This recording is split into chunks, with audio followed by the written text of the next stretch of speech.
meeting to order, and we'll start with the adoption of the agenda. We've got two business arising and one confidential item. Can I get a motion to adopt this agenda? So moved. All right, all in favor? Carried. And we'll start off with 2.1, the request for funding from the North Central Alliance. I'll start with a little bit of background on this one because they are looking for some funding for the mental health and addictions workshop that they're putting on. And I know they've been in to talk to council and mentioned it a couple of times, but that particular event is scheduled for October, and we won't have a meeting before then, and they want to know whether or not we're going to help support it. So I asked it to be on tonight because we canceled our other September meeting. So their ask is for $1,000. So with that, I will, I guess, just see where people are thinking or open it up. I should get a motion to start. James? I'll move that we provide $1,000 coming from the Council Community Grant Funds. All right. Any other thoughts on this? Councillor Martins? Go ahead. So, if my recollection serves me, was this the one that was to occur in Slave Lake? Yes. Okay. So was there one in High Prairie? Did I get that right? Was there one in High Prairie we missed or has passed? I think what you might be thinking of is that there was a meeting of ANCA in High Prairie on Okay, that must be it. yesterday. Yeah. Okay, but there wasn't There was no, there's only one of these, and this is a fairly big event where they're bringing in mental health workers from across their service region to identify what they do, who they do it for, any gaps in service. There is a consultant that's going to gather this information and put it all together in a report once we get, the information from them. So that, when, I guess the hope is when we can, any of the communities can now use this information, number one, to know what resources are out there. But number two is, if we need to lobby for anything else, we've got some data to go and lobby with, right? Right now, there isn't any good source of information out there. So that's the intent of the workshop. Does Jennifer attend any of the intermunicipals? There's two. There's an Aboriginal interagency and there's a regular interagency. Just the reason I ask is because a lot of the mandates of mental health and addiction in our community are discussed at both of these interagency meetings. So do you know? I do not know if she does. I probably not attending. I mean, Jennifer's role is not to be a mental health worker. It's more, in this case, the direction from ANCA was to look into this because it was one of the strategic directions that was identified, and that's why she got some, the consultant got this project going, but not necessarily to attend meetings of that nature. There isn't funding for her to attend all of those meetings. Yeah. No, fair, and it's not comprised of mental health workers. It's really about knowing what our needs and gaps are, who's doing what, and also for big events. And she can even attend as a guest once, Yeah. right? And the reason I ask is my follow-up question is, are any of those agencies plugged in or invited to this symposium?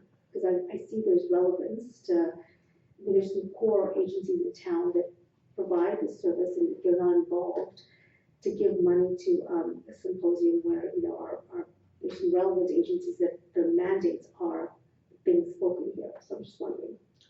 I don't know the answer to your question. I know that they invited mental health workers both from the private sector, from the public sector to come in, and she's talked to a variety of agencies, both on reserve and off.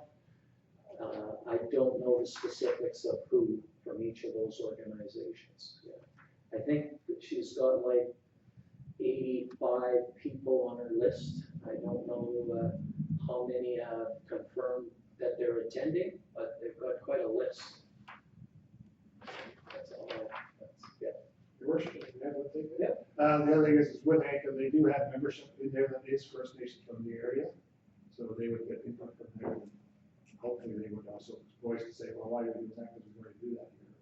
Or maybe it's trying to find out who's all doing it. Maybe it's about, maybe trying to how to work together. I don't know. Just got learned better yesterday. Yeah, you're right. I mean, I remember the mayor mentioning, because when I asked her, this was a year and a half ago, and I had asked at the time if the chairs and councils of the first, of the Métis settlements are invited, and you had said that you take it in. Do you know if you did, or? Yeah, they are, anybody is invited.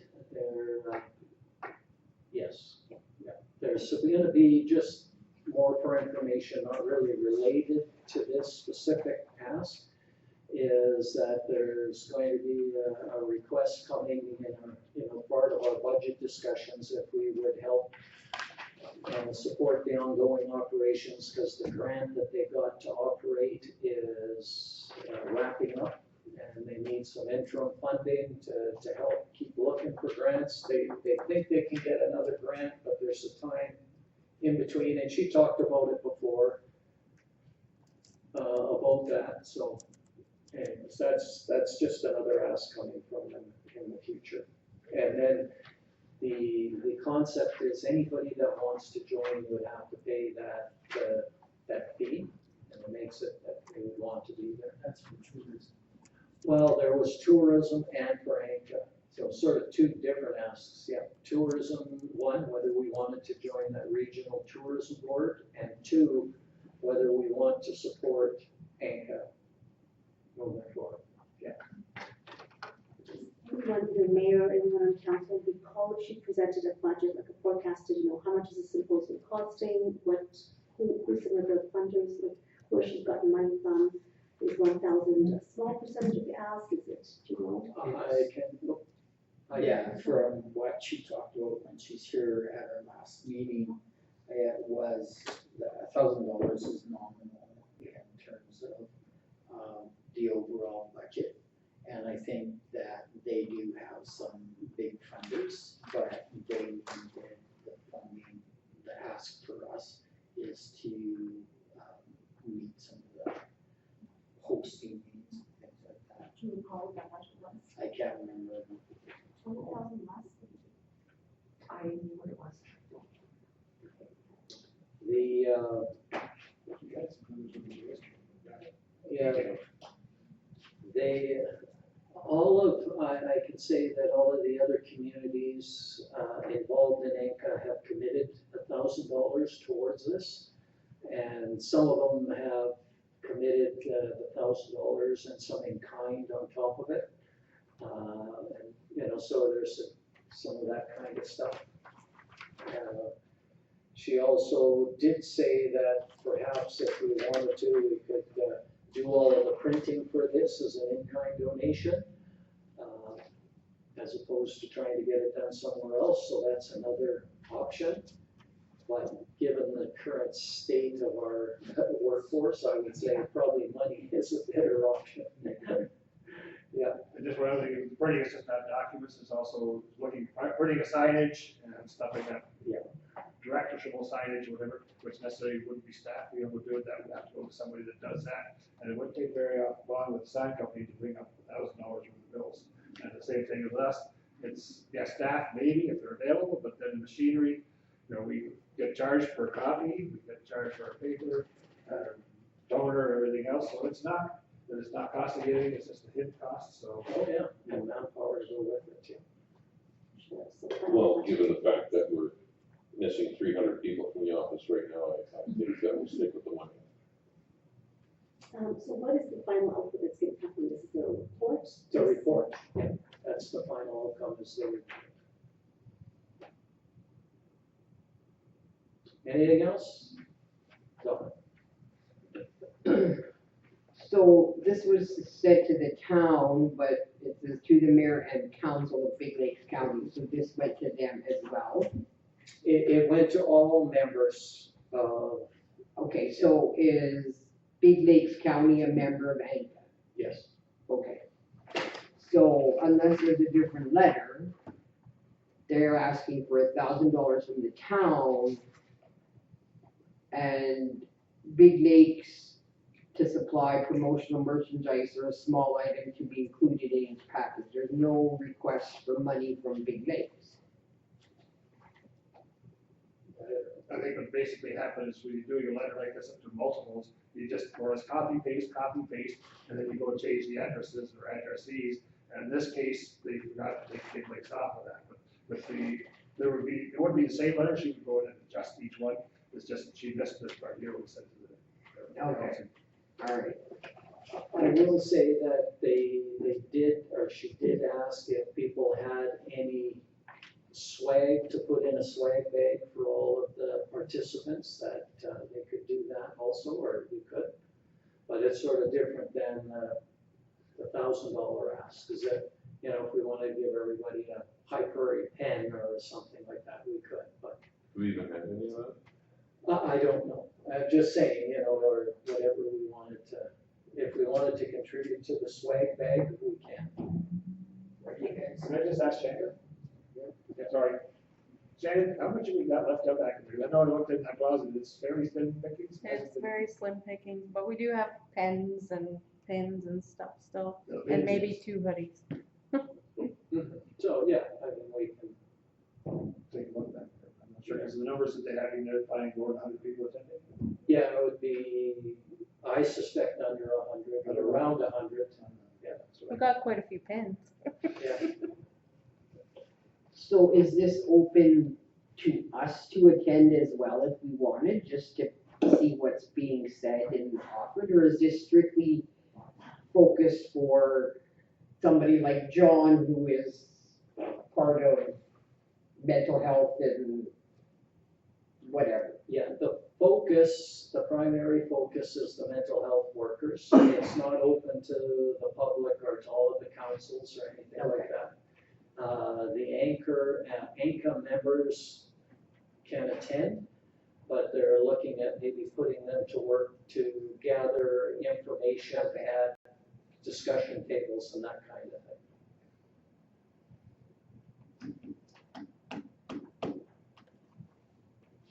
Please move your mic on, you can ask. Yeah, I was gonna speak actually, sorry.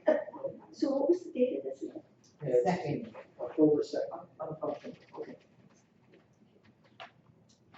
So we have a motion to approve the $1,000, and then we can go around, and there's, in here, I see, thanks Herman for including what everybody has contributed and what's left. So I guess we can just go around and see who's interested in contributing to that $1,000, and we'll start with John. Yeah, I'm Would, whenever sure. yeah, Sasha?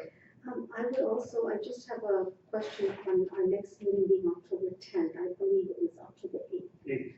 Yes, did I put 10? Did I say the 10th? Yeah.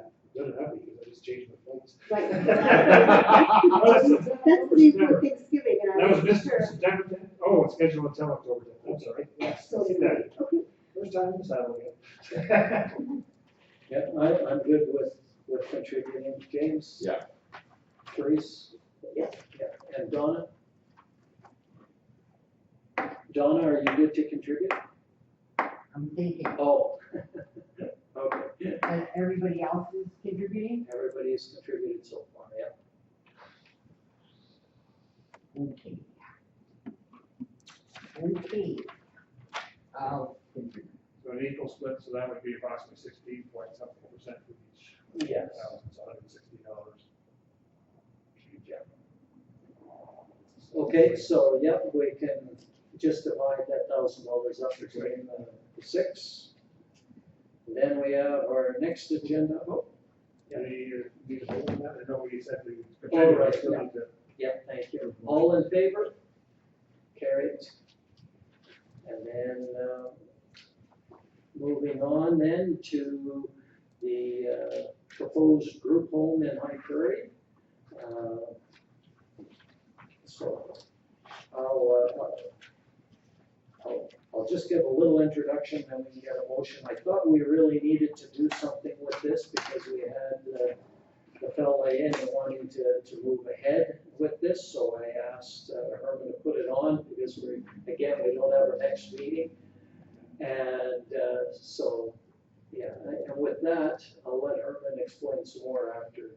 Yes, after doing some digging and also. Herman, Oh, sorry. There it is. Sorry, I apologize.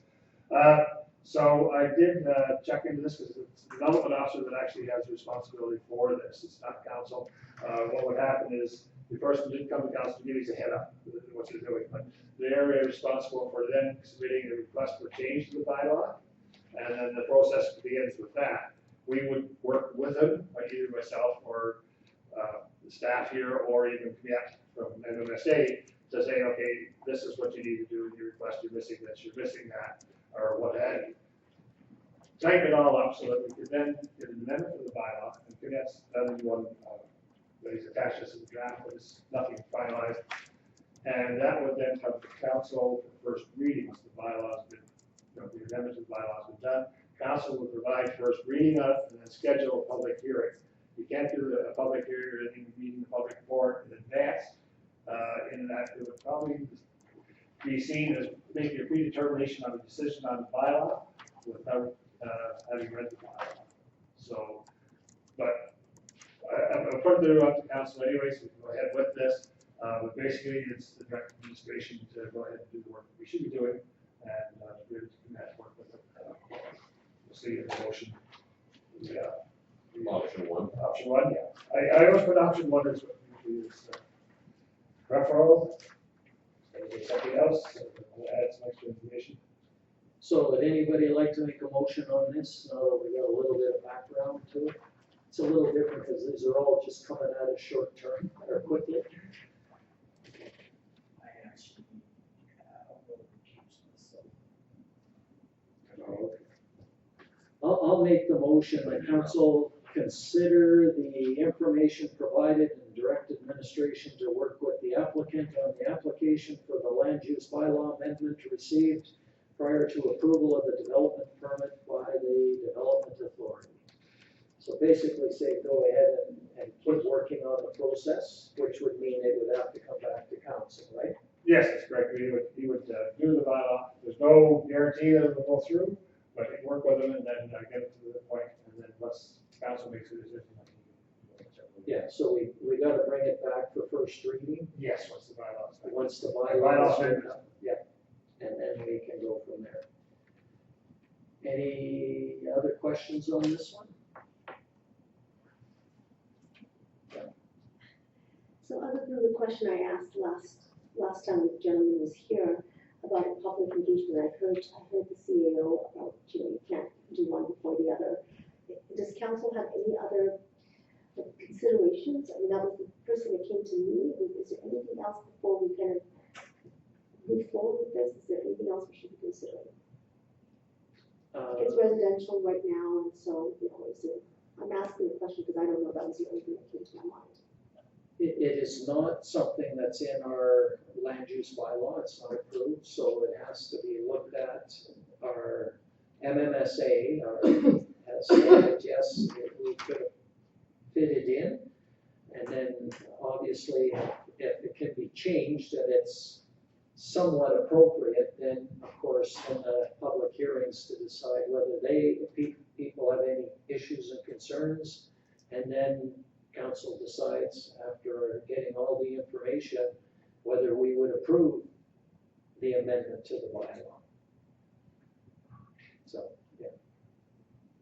So no decisions yet until we hear all of the pieces and going from there.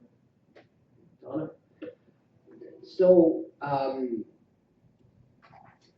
guess it will probably have to be looked at right now, and I can't find it because I don't know the stupid address.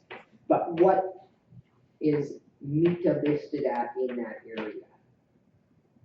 Because, and the reason I'm asking, because before it became Mita, it was a group home. It was what? It was a group home.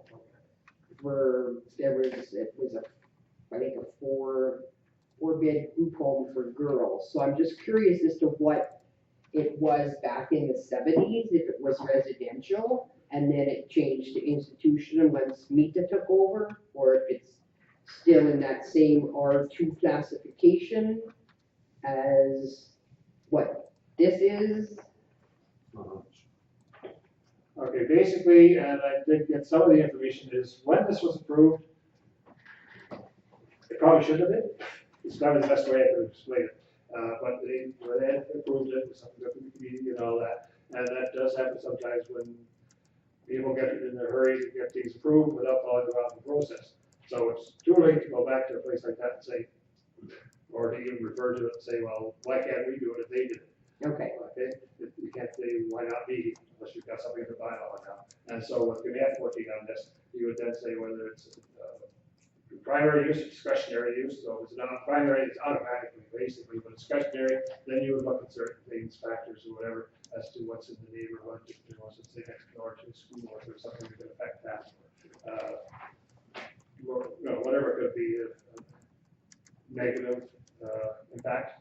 But until such time as they actually put their application in, both for the land use bylaw amendment, and if that is approved to their satisfaction, then with the application for development permit. Does that answer anything?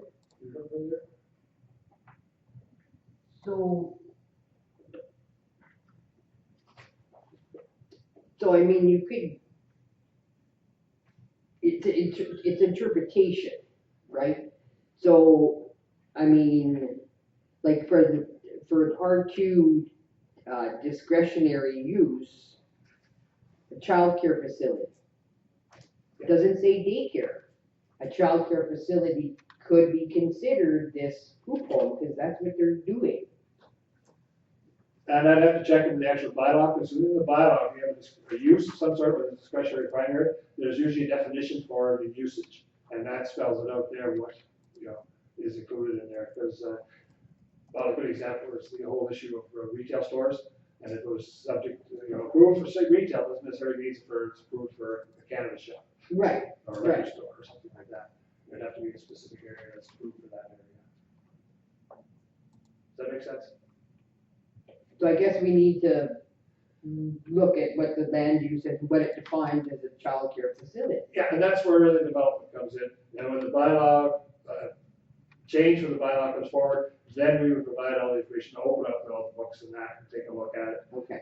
And that would be done, like we honestly say, before it comes to council, we take the MMSA, and they would work all the kinks out of it. Work with the developer, work with the town, and make sure that it's a smooth process. It doesn't come back to bite us after it's done. So basically, the motion is to, Option one. to look at the applicant on the application, okay, prior to, okay.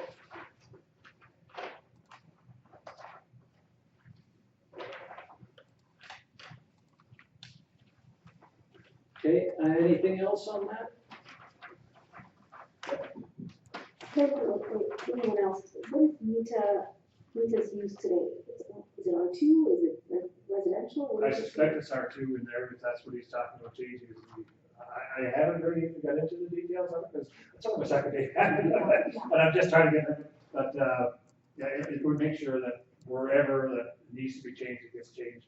You know, the other option is you could apply for rezoning, but that makes it even worse sometimes, because it's right in the middle, it's always been, why would you change that?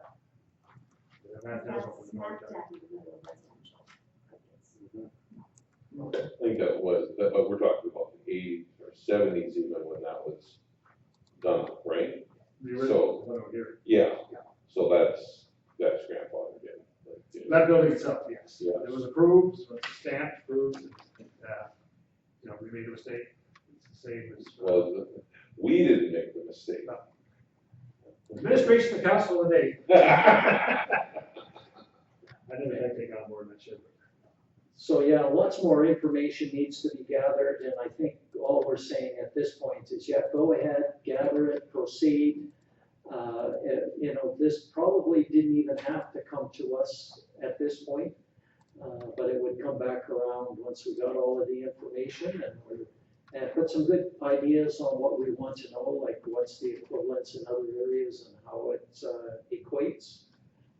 Just one quick point, and was considering taking this off the agenda today and not bringing it back to council, but then I realized it's maybe a good idea because it's gonna be a topic of discussion out there, so if council gets a chance to even get a bit of a heads up. And if you just say administration's working with their development people and we're working on it and it will come out in public and no decision will be made without a public hearing. You know, and that's sort of, I won't say get you off the hook, but you'll be able to get some feedback, pros and cons, I'm sure. And he did have a good idea of how he would like, or you know, what Big Lakes County did for, when they advertised their land use change in Greward, was put a sign right on the house and say, this is what's, you know, being requested, so people right around can see that, and as opposed to just something in the newspaper or on the website, because it kind of, you don't really necessarily look at it. One other thing with the change to the land use bylaw, the notifications of the public hearing is mailed out to neighboring properties within a certain range, and they get that directly to their address, so they're made aware of it. You know, whether they decide to read it or not, that's up to them. But we actually get them, and even sometimes it's a sign in the front door, they just, that thing's up for sale. Yeah, no, that's a good idea. Yeah. Okay, any other things before we vote? All right, all in favor? Opposed? Oh, I was saying, He excused himself. sorry, yeah, So just make sure that's noted in the minutes. yeah, Say he left the room. that's carried. All right, I'll make the motion to move into closed session 1828. under section 25 of the COIT.